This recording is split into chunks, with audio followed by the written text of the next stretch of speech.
And the foundation of any good mentoring program is understanding what we're talking about.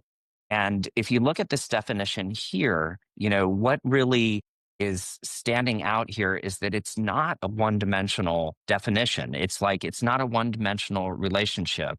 There's sponsorship, there's coaching, there's protection, there's exposure and visibility. This is like helping your mentees to get out in front of people that they might not otherwise have the opportunity to do so, and challenging them. Instead of doing things for mentees, you're trying to encourage them to get out and take on things that stretch them. And if you go to the next slide, the contrast here is that while single dimensional relationships like teaching that go along with teaching a specific skill, like coaching or teaching, are definitely valuable, they don't have this sort of overall encompassing way of addressing the person that you're interacting with. So again, the mentoring is something that hits on trying to build the entirety of a person. It often goes on for extended periods of time. In contrast, some of the teaching and coaching kinds of relationships might be more acute and might be more targeted to specific goals or learning behaviors. And so I'm curious, like when you look at this, have any of you guys who are watching right now felt like you've had mentors that functioned more like a coach or a teacher and maybe didn't quite get all the way to, embracing the entirety of the relationship? And if you put some of that into the Q&A. Right. So did it feel like, based on what Donnel has shared, right? Did it feel like, yeah, based on those definitions, I feel like this was mentoring, or did it feel like maybe it was something else? Yeah, and I see it's like someone was saying, so what do you do if that's the case? And really, sometimes mentoring relationships, and we'll get into this a little bit further down the road, sometimes it takes a team. And you may find that it's bringing a group of people together who were coaches or teachers so that they're working to address like the growth and support of an individual more holistically as a collective. And I'm just looking Yeah. at some of the things that are popping up in the Q&A. Yeah. We can go on to the next slide. Okay. So now we're going to get more specific in the family business realm. Donnel, I'll let you start on this. Yeah, so one of the things that Shelley and I started looking at when we were trying to understand, how is this different? And, when it comes to family business, we started reaching out to, clients and other people we were referred to, and doing interviews and looking at what some of the common themes were in their relationships. And it really came down to things we saw different was there was an element of preservation of legacy in mentoring relationships that were in family business. There were components of it that had to do with managing family roles. So, trying to figure out how do you address being a family member, an owner, perhaps even a member of the board, and being someone who might be involved in operations. There were different things that had to be addressed in that. Boundaries and, some of the roles that we typically discuss in family business best practices were things that came up, and also dealing with relational conflicts.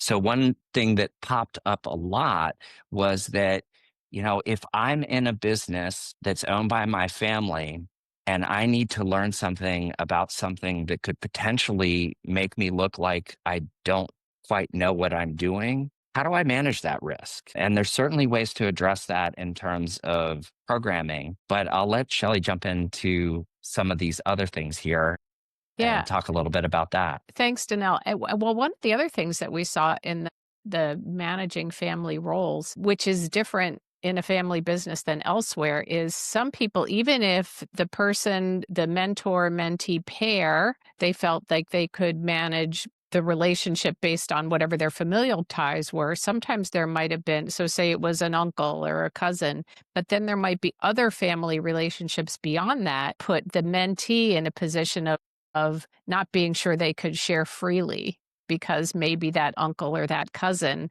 had another relationship that the mentee was worried about this information getting out. So it's complex in that also there's so much connectedness beyond that mentor-mentee pair. So yeah, and the willingness to be vulnerable, right? So that takes that sort of a natural segue into that element, because if you're concerned or you're worried about maybe the confidentiality or maybe how you're going to appear, as Donnel mentioned, it's very different in that family environment. And then mentoring programs, many people, I mean, it's pretty well documented in the healthcare services, nursing, teaching, schools. There's often really well established mentoring programs, obviously, in the corporate world too, but that depends often on the particular company. And often family businesses, if they're smaller businesses or they don't have a full human resources department or structure to support them, then they're somewhat at a disadvantage to having a full-fledged program that can support a mentor-mentee relationship. And we'll get into a little bit of that later. And there's so much content that we're actually going to do a part 2 next year, really more specifically about establishing programs, but you'll get some tidbits of that here as well today. So before we, Shelley, yeah. yeah, there was one. So a comment popped up in the Q&A asking about this is like, what are some examples of effective mentor mentee pairings across generations, either through, uncle, niece, sibling to sibling, cross branch? And what are safeguards or boundaries that should exist to prevent emotional bias or conflict? And we are going to talk more about this. We'll touch on it today, but when we get into actually setting up programs, part of the foundation that becomes critical for setting up mentoring in family business is that it doesn't happen in isolation, and that you also have some of the best practices in play in terms of overall family governance and thinking about what makes family businesses work and, dealing with conflict and other things like that. Yes, thank you for that point. And before we go to the next slide, maybe let's pause here again.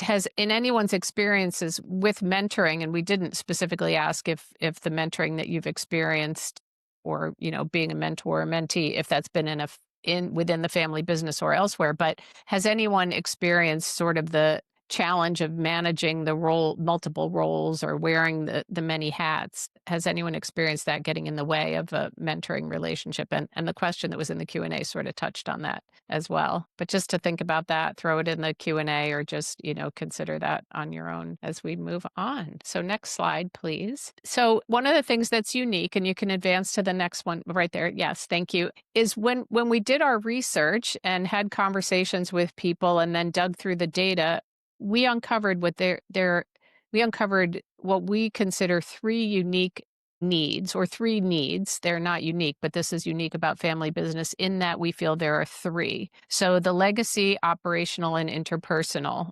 Donnel started mentioning those a little bit in the previous slide. But the legacy piece, that's the history, those are the values, that's the culture. And so how do you pick that up as a member of a business owning family? It may be through informal conversations, it may be through family meetings if you have those, but so that can be still a mentoring need, because one of the things that we also believe is that you don't need one mentor to cover all of these. And Donnel referred there's a network approach to mentoring. And then there's also finding or having mentors or people in your life who fulfill these various areas. So you might have 3 mentors, one for each of these 3 needs. You might have 5 mentors that are fulfilling these needs, or you might have 1 or 2 that are able to capture all of these for a mentee. So the legacy piece, and as I said, there's various ways to get that, but sometimes it's through a mentoring relationship. Operational, that's what a lot of people think of when they think of mentoring. It's how do I do my job? How do I gather the skills? How do I gain the knowledge? And that's often someone who's also in an operational role in this context in the family business environment. It could be someone from a different company. It might not be from your own family or your own family business, right? But you're picking up the knowledge you need to do your job, maybe to advance into leadership. And then the interpersonal piece, which we've also touched on, there's a lot of, you're going to hear things repeated because it's all interconnected here. But the interpersonal piece, that's how do I navigate this whole world of family business? How do I show up every day? being there early, staying late? How do I behave in a room full of leaders? How do I know how to, what are the questions that a person in the management role is going to ask versus an owner, right? How do I make sure I'm showing up appropriately for my role in the company, not simply because my name is on the door? And so that person as a mentor can be from your family, from the family business. That also can be someone from outside the family. Sometimes those are even better. I don't want to say matches, but it can be a more comfortable dynamic because as we talked about, that vulnerability piece and that concern of exposing what you don't know or your own vulnerabilities, right? That can sometimes feel weighted in the family environment. But if there's someone who, without the connection, that independent person, so maybe if you have independent directors on your board, if you have a board of directors, an independent person there, or another person from a business that's respected and similar and might understand your situation. So I'll pause there for Shelley, now. yeah, I'm kind of curious. Like when I'm looking at these and thinking about this in this moment, one of the things that is occurring to me is that in the experience of working with different clients, a lot of times there seems to be robust knowledge around legacy and sort of operational or business things, but that the interpersonal part of it can often be one of the greatest challenges for families to address independently in mentoring relationships. And I'm curious, like when you think of your own clients, is there something that stands out to you with these? Is it the interpersonal that often requires additional support or? Yeah, and I think you're right, and I think that's a really good point, Danelle, because often if you think of a family business that's first to second generation, maybe, or second to third, and smaller. I've worked with a lot of smaller businesses, and they don't have a lot of structures in place. And so people are wearing a lot of hats and performing a lot of roles. And some of that, I think, the clarification of boundaries and clarification of roles, that sort of lends itself to this interpersonal dynamic and what would really be, and how people can benefit from that kind of mentoring from others. Because if you think about it, right, when you go first to second generation, the first generation has done everything. So they don't know how to separate. They can't actually help their next generation with those kinds of skills and tactics because they didn't experience it themselves. So I think looking elsewhere for those is very helpful. Yeah, there was a question came up in the Q&A about this interpersonal component, if we could dig a little bit more deeply on it in terms of defining it. Sure. And I wonder if do you think we get into that a little more in the next slide, or is this the place where we would want to tackle that? I think we can. I think now. Sure. So the dynamic in the mentor mentee relationship, that helps. That provides the opportunity for the, whether it's a rising generation member or whoever else, to have some vulnerable conversations, right? To understand more about their place in the system. And I think so, Danelle, when you and I were doing this research initially, we had a really hard time coming up with the name for this specific need. If you recall, I think we called it human systems Mm, initially. And hmm. maybe you want to touch a little bit on what human systems means, and then that might shed a little more light on it. But we didn't like the term because it wasn't friendly enough, and not everyone knows what it means, right? Yeah, and I think when we're talking about human systems in family business, what we're talking about is that we look at the family as functioning as a unified whole. So if there's, for example, somebody is behaving in a way that the other family members look at them and say, okay, that person is causing all the havoc in our family. There also needs to be consideration with, or how are the rest of us doing what we do that is making it possible for that individual to do it? And Leslie Dashew, one of our colleagues and a mentor to me, one of the things she always says about what we do when we come into a family business as advisors is we work on helping the family to develop safety skills and structure. And the interpersonal part of it often has a lot to do with the things that require building skills around communication and self-awareness and self-management. And in the case of mentoring, being able to effectively help others to kind of raise that part of themselves. Would you add anything to that, Shelley?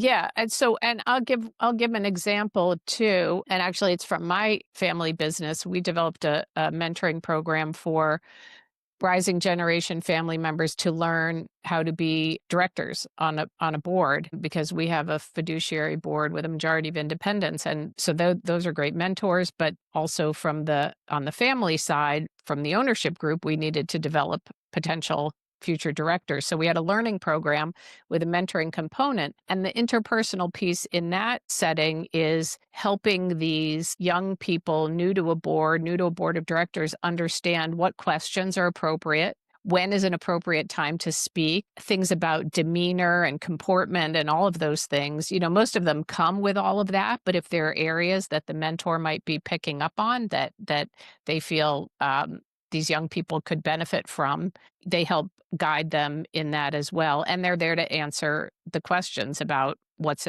appropriate, what's important. And then I think another piece of this interpersonal, which I think I touched on, is, you know, what is a role of an owner versus a manager versus a family member?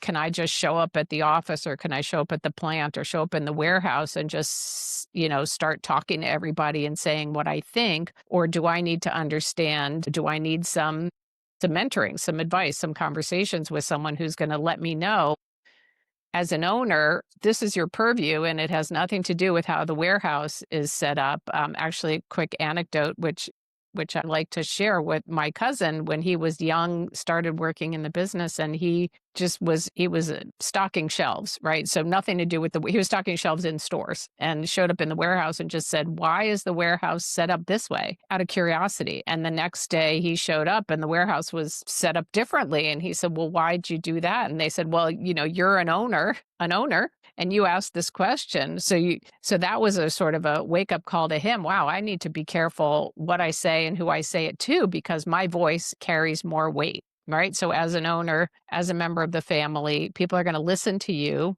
whether or not it's in your job description. So, an awareness of those types of things also. Yeah.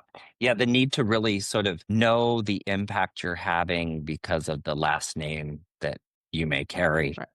Right. Yeah, I've seen with clients as well in this interpersonal realm using things like 360s for younger family members that are in working in the business, and then integrating that with the support of an advisor or something into how they're doing their mentoring relationship. And it can be, you know, here's another example. Interpersonal can even be something, as I'm sure we've all had conversations with people, whether they're young or old or anywhere in between, where the person talks more than they listen, right? So, you know, someone who's helping another person with these interpersonal, we can call them interpersonal skills even, but there's a bigger dynamic when it's in a family business. But giving examples and showing someone how they can become better listeners, or how they can ask more questions, or how they can pause before they give their own opinion, or you know, aren't too quick to answer, something like that. So anyway, I hope that helps a little bit with that question. We can move to the next slide. So we just thought, okay, to give some examples, which we've been giving some examples anyway. So these three mentoring needs, that we can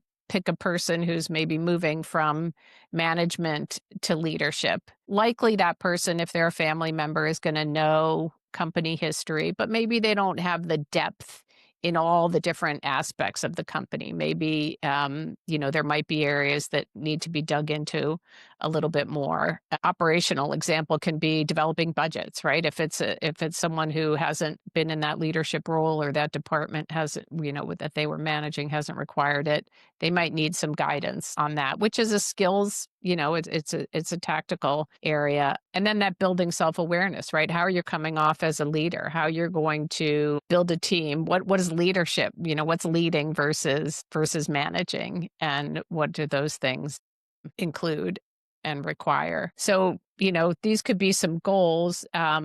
And we'll talk about that later and in part two, right? When you're developing a program, having goals and revisiting those goals are important aspects. So what is it that we want the program to achieve, and what is it that the mentee might be looking for, and what is the mentee, what are their goals as well? So I think we're ready to move to the next one. So in both our research and our practices, you know, some of the things that surface now, obviously they aren't isolated to just what's here on this slide, but some of the key things that came up in our work with family businesses that we felt was different from other mentoring relationships was there was a really strong need and interest in this legacy component that Shelley mentioned in the prior slides to figure out how to transfer culture. And so a lot of clients will say, we have a family way of doing things that is part of what our employees love. And so figuring out ways to make sure that if you are in a family business that is currently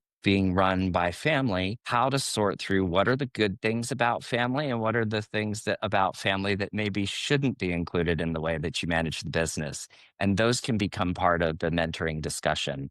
If you're a family that's moving from being family run to having, non-family leadership, what are the things that the family did that really had an impact, and how will you help people in your process of succession to make sure that they're carrying those on? Obviously, there's tremendous benefit towards engaging future generations into the family business and family enterprise, but also in how to develop the ongoing learning of the entire family separate from the business so that they can be informed owners if they're not working in it. There's a word here, generativity. And when we think about development, human development, it's usually somewhere in the 50s and 60s that if people have been kind of progressing in ways that are consistent with meeting the demands and goals of life stages, there's a point where a desire to figure out how to help the generations that are coming behind them becomes something that's really motivating. And I've also found that for leaders that are trying to make their way out of the business into retirement, moving from being a leader in the organization to being a leader in developing future generations can be something much more meaningful than golf or vacation as something to occupy their time. But again, there's an opportunity with mentoring to create a framework for really thinking about the way that you transfer knowledge from one generation to the other. And I will add, there's like in the comments, someone in there had posted, I've been both a mentor and a mentee. And mentoring does not mean, the definition of mentoring does not include older person mentoring a younger person. There's times where it or sorry, that's the wrong adjective, but it goes both ways. And sometimes there are ways to get younger people to help the senior generations to learn about things that might be out of their familiarity. With the challenges, now we will talk more about this when we get to programs, but with all the work that Shelley and I have done, one of the things that I found that kept surfacing when trying to practically implement mentoring relationships was that there was a real struggle with power where it sometimes made it difficult for mentees to ask mentors the questions that they really had on their minds. And that fed into fear of conflict, fed into emotions getting in the way. And with the advent of AI technologies now, there are some strategies that we've been using in these mentoring relationships that I think are really gaining traction to get around these power struggles. And very specifically, what it is it's a step process where you start by having the mentor and the mentee identify the key areas that they're trying to focus on for development. And for each of those areas, you start to develop questionnaires, and you can use AI to do this around the different topic areas. You feed those back and forth between the mentor and mentee to make sure that those lists are comprehensive and the question lists are comprehensive. And then you have the mentee starting to do interviews. And once you have that, you can actually take that and start to use put those into transcripts, and the mentee can start to use those before their meeting with their mentor to get a feel for some of the responses that might come in a mentoring discussion by asking those documents questions. I hope everyone's following me. If you don't use AI, then there's another discussion that could be a part of this. But if you are using AI in the work that you do, there's an opportunity here to start to document and capture knowledge of, a mentor that can have ongoing benefit for the mentee mentor relationship by helping to provide a record and a way for mentees to interact around certain topic areas before they get into the mentoring sessions. Lastly, there are certainly some challenges related to strained relationships, and this is another reason why all of those family business best practices have to be a part of what you're doing. And in a lot of cases, too, if the family network is limited in scope, it's important that in the mentoring programs, that's being recognized and that you're going to that mentoring network kind of model of trying to draw in others who maybe are playing a coaching or a teaching role, but it's being done in concert with the entire sort of goals of the mentoring relationship. We can go to the next slide. And so some of the things, okay, this is my academic thing here, okay, is that for at the time that we started looking at this, mentoring relationships between parents and adult children, one of the big things was, how do we know when someone is being a mentor and not just parenting? And I think that's a very viable question. And some of the things that kind of answer that start with that person has to have domain specific or interpersonal skills that would make them a viable mentor, even if they weren't a family member. And in the context of family business, they need to have the capacity to effectively differentiate roles themselves. So that's that family owner employee thing. Like they have to have awareness about that and demonstrate that they're adhering to that. Guided participation. I always think of this as a parent with my own son is when I've asked him to do something that's challenging or new and he starts working on it and it's taking longer than it would take for me to do it if I just took over. I have to resist the urge to jump in and I have to allow him the space and the additional time to be able to do it and ask him questions about his thinking rather than to direct him. And that's really the key to guided participation. And it's a critical skill for people to develop in mentoring is learning how to step back, let the process happen, be patient, and ask people about their thinking rather than give them directions. That feeds into these challenging assignments. And again, over and over again, the more effective mentoring relationships that are out there, particularly in the family business sphere, are going to involve having a network of mentors. And I think we can go to the next slide. Okay. Should we pause for any questions right now? Yeah, sure. If anyone has anything they want to throw in there, obviously at any time, we've been monitoring the Q&A. Um, just throw something in there if you have questions, but for the benefit of those who want us to keep going. So we talked about mentoring, right? And what about mentors, right? How do you develop yourself as a mentor? What do we look for? What do we call an effective mentor? So there are attributes, right? It's not just having the knowledge and being multidimensional, as we started out with at the top of the hour. There are characteristics that make someone a more effective mentor. Being able to communicate well, knowing yourself, right? Being self-aware, understanding different kinds of dynamics and ways people behave. And then obviously, having a passion for developing others, having that particular knowledge that's going to help someone advance if it's a skills-based or operational area that they're looking to develop or progress in. And then, being able to work with someone, if the mentee, right, we want the mentee to be setting goals and to be moving forward. Well, the mentor has to be well versed in that too, has to know how to do that for his or her own self, being aware of all these best practices for mentoring, having maybe done some work. It doesn't have to be official and it doesn't have to be organized.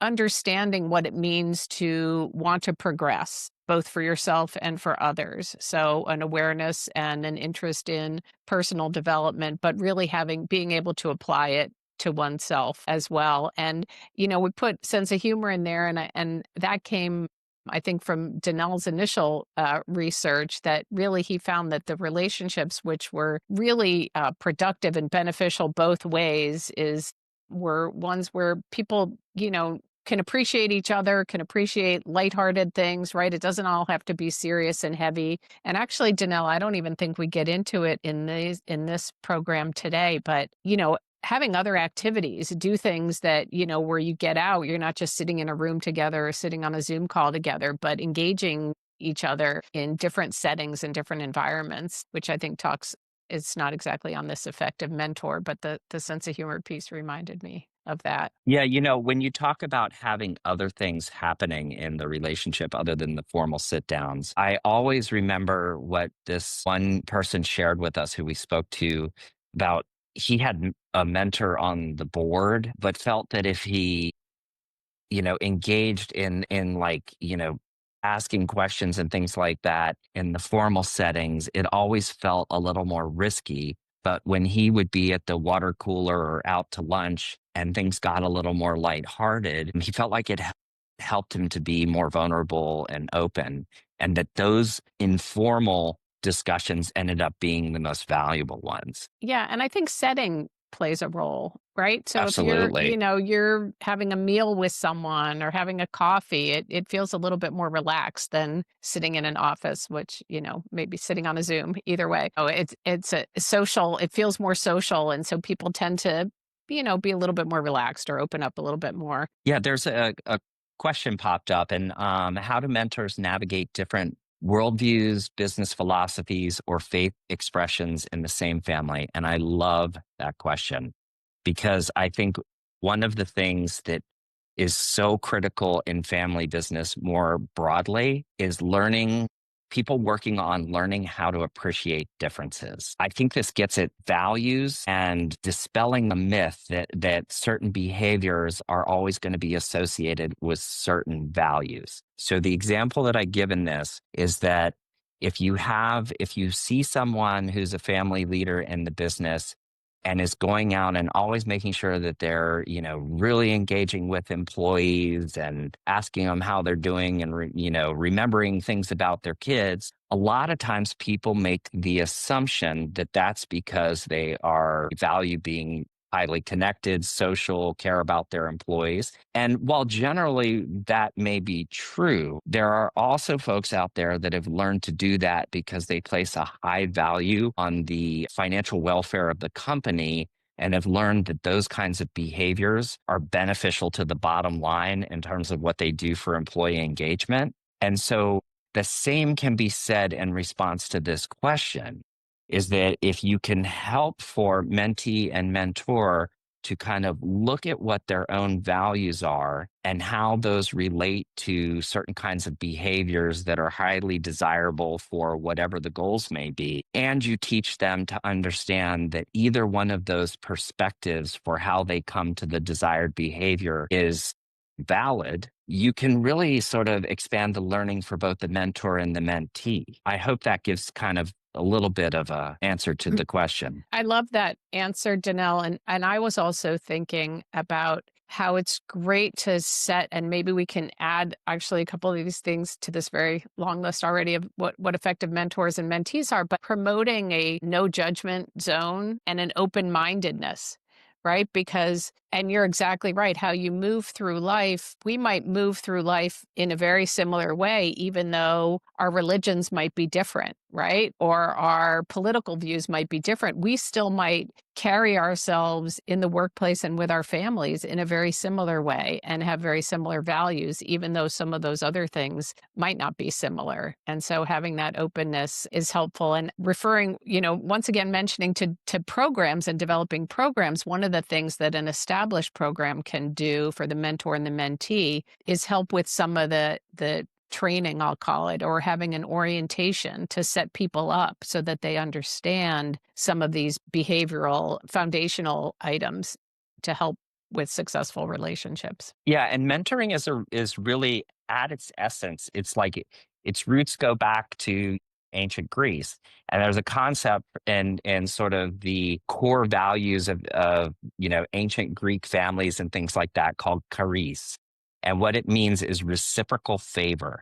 And mentoring is this reciprocal relationship where it's not a one way street for learning. And so when you have a mentor and mentee able to get together and have challenging dialogue for both of them, there's an opportunity for everyone to grow in that, which benefits everyone around them. We should move to the next slide so we Yeah, yeah. keep on track. And you're going to learn. That's a great question, and you're gonna we're moving ahead. So we'll get to to Yeah, that and question you know about what? who sets. I'm gonna answer it shortly. Okay, Both.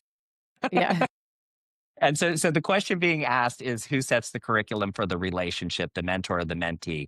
And it's both. It really is. yeah. Um, Now, effective mentees, this to me is so often where like the make or break it thing can happen. Because a lot of times it can be hard to get somebody who's a senior leader to pause long enough to spend the time to give to this kind of a relationship.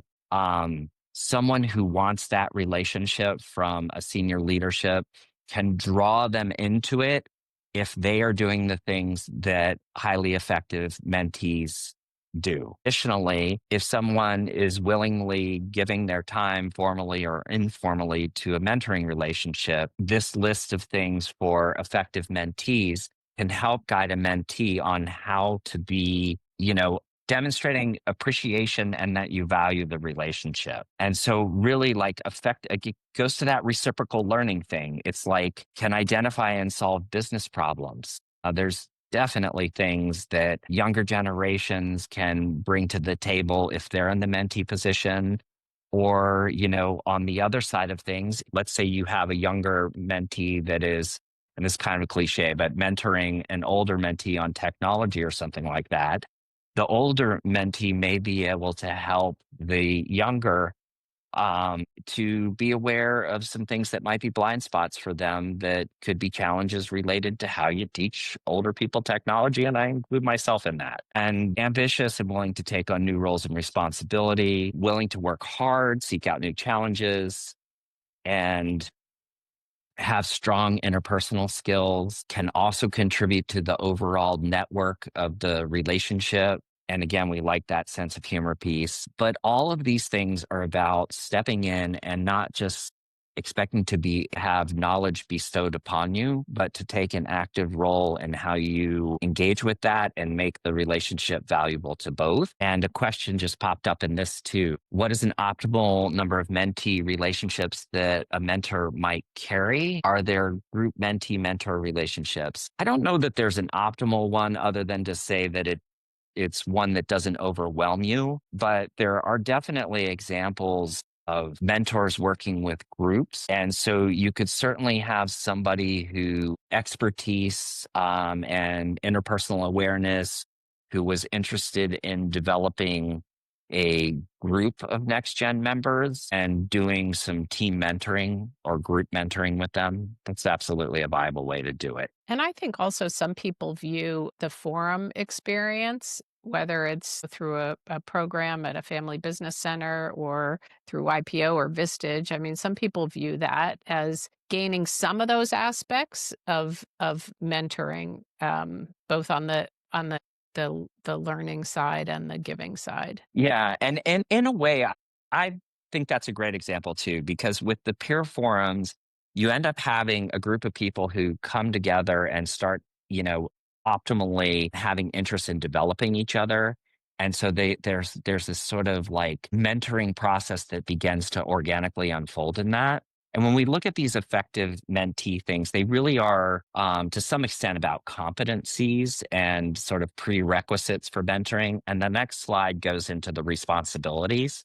So if we could go to that. And here, these are just really kind of basic kind of standards of behavior for being in a mentoring relationship, of respecting another person's time that they're giving. I think it's important to initiate contact and prepare for meetings and to, that be open and honest, sort of making yourself vulnerable, taking on challenges, maintaining confidentiality. You want to make sure this is something that is also a challenge and risk is around this confidentiality piece. If you have a family member who is being mentored by somebody who is in a high position of authority in the organization and is bringing things from their level of involvement in the organization to the attention of the senior member, and it ends up that senior member then goes back into the organization and goes after people, that can cause all sorts of unintended consequences that could really jeopardize the younger person's ability to be respected and have the trust of other people around them. And so, in the case where that might come up, because it almost definitely does, one of the best things that you can do is going back to those best practices in family business is make sure you're not using triangles through your mentoring relationship. And so, what that means is if someone comes to you and says, I've got a problem with so and so, you say, that's terrific. How are you going to address it? And what help do you need from me to do it? And that's the mentoring conversation instead of, oh, really, I'll go take care of it. We can go Let's on to Let's move on the to the next next one. one, please. So similarly, what are the expectations of a mentor, and what are the mentor's responsibilities? And some of these, as with the mentee responsibilities, some of these are pretty obvious. But Donnel was just touching on this, right? Helping the mentee think things through. Don't solve their problems. Teach them, encourage them to solve the problems and create a really open environment, level playing field so that there's not intimidation, right? There's not, this is what I know and this is what you don't know, but really foster the learning, but also, encourage challenge the mentee. Don't give everything, right? Helping them solve the problems, think things through, as we said, but also letting yourself be challenged, understanding that I have as much to gain from this relationship as you have, and we can both grow and benefit from this relationship. Obviously, the confidentiality piece and knowing oneself, which we touched on earlier on as well.